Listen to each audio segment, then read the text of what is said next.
Diplo में शहरनि पारां गुज़िरियल 3 महीननि खां पीअण जे साफ़ पाणी जी सप्लाई न थियण मंशियात जे सरियाम वाहिपे ऐं घाटी टोड़ महांगाई ख़िलाफ़ मुज़ाहिरो कयो वियो।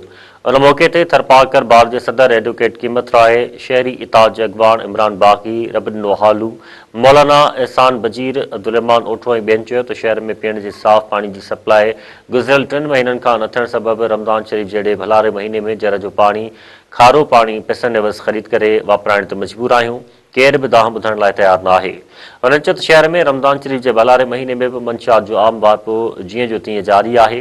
लिखत में शिकायतूं ॾियण जे बावजूदि अमल नाहे थी सघियो, मजबूर थी रोडनि ते निकिता आहियूं। उन्हनि चयो त शहर में वापारियुनि जी हिकठी सबबि आम वाइपे वारियुनि शयुनि जा हथ ठोकिया ऐं मनपसंद अघ मुक़ररु करे छॾिया आहिनि, जंहिं करे रोज़ेदार पूरे तबिको फ्रूट वठण लाइ बि परेशान आहे। संदनि चवणो त इंतिज़ामिया सिर्फ़ नोटिस कढी ऑफिसुनि ताईं महदूद थी वई आहे, टके जो बि अमल नथो थी सघे। उन्हनि ज़िम्मेवार धुरियुनि खां घुर करे चयो त मुतालबे ते अमल न कयो वियो त एसी ऑफिस अॻियां धरणो हंयो वेंदो।